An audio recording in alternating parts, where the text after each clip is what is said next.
परिचय बताइए। मैं मनसाराम मडावी और एक सामाजिक कार्यकर्ता हूं, जनसंघर्ष मोर्चा का साथी हूं और अभी वर्तमान में जिला पंचायत सदस्य हूं।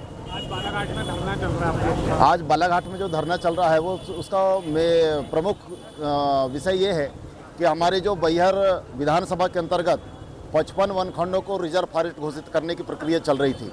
बिना ग्राम सभा को बताए, बगैर लोगों को पट्टा दिए, जो सामुदायिक पट्टे उनके निस्तार के लिए देना चाहिए उसको दिए बगैर ये चुपचाप प्रशासन जो है ये चला रही थी। और उसमें 26 फरवरी 2025 को उद्घोषणा जारी किया गया। उस उद्घोषणा में बता रहा हूँ, ये उद्घोषणा है, उसमें यहाँ तक कि प्रकरण क्रमांक भी दर्ज नहीं है। इस तरह से जो उद्घोषणा जारी किया है न ये कहीं सील भी नहीं लगा है। तो इस तरह से जो उन्होंने उद्घोषणा जारी किया, लेकिन फिर भी हम उसको स्वीकार करते हैं। ये उद्घोषणा जो है अगर 26 फरवरी को जारी हुआ तो प्रथम मार्च में लोगों को मिल जाना चाहिए। ये अप्रैल में मिला है कई लोगों को, इसलिए जो आपत्तियां लगनी चाहिए 3 महीने का टाइम दिया था वो 3 महीने का टाइम नहीं हुआ।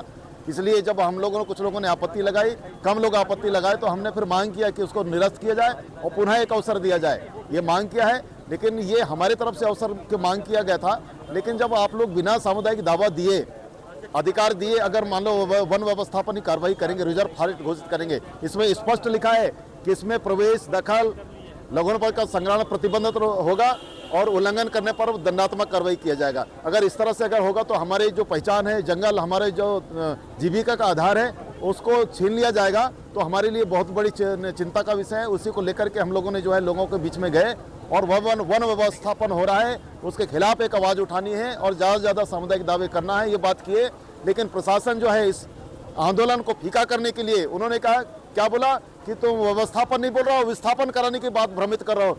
मैं इस मंच के माध्यम से कहना चाहता हूं, आपके माध्यम से मैं बार बार प्रशासन को कहना चाहता हूं, विस्थापन की बात नहीं कर रहे हैं। हम लोग भी समझ रहे हैं, हम लोग जनप्रतिनिधि हैं और सामाजिक कार्यकर्ता हैं, हम अच्छी तरह से कानूनी भाषा को समझते हैं और हम लोग विस्थापन नहीं बोल रहे हैं, व्यवस्थापन ही बोल रहे हैं। लेकिन आप पब्लिक को उतना शिक्षित नहीं किए, इसलिए उनकी जो भाषा शैली है, उनकी जो समझ है, उन्होंने व्यवस्थापन को विस्थापन समझ गया। उसमें हमारी कोई गलती नहीं है। सबसे पहले तो गलती आपने किया है कि आप जब 3 तारीख को बैठक हुई थी, एक में आप कुछ लोगों को इस तरह से जो एक नोटिस दिया गया है, इस नोटिस में जो हमारे उसी क्षेत्र के हैं वहां पर जो है रिजर्व फॉरेस्ट बताया जा रहा है। कैसे रिजर्व फॉरेस्ट होगा, इस पर हम लोग जो एसडीओ को हमने बोला तो बोला त्रुटि हो गई। मैंने हमने तुम्हारी गलती त्रुटि और हमारी गलती जुर्म, ये कहाँ की बात है, कहाँ का न्याय है। उसी बात को लेकर के और कान्हा से 50 किलोमीटर लगभग दूर गिडोरी गांव है, वहां पर पीएम आवास के लिए जब जियो टैग किया जाता है तो वहां पर आउट में जो है बफर जोन दिखाया जा रहा है। तो कहीं ना कहीं जो वन विभाग की जो साजिश के तौर पर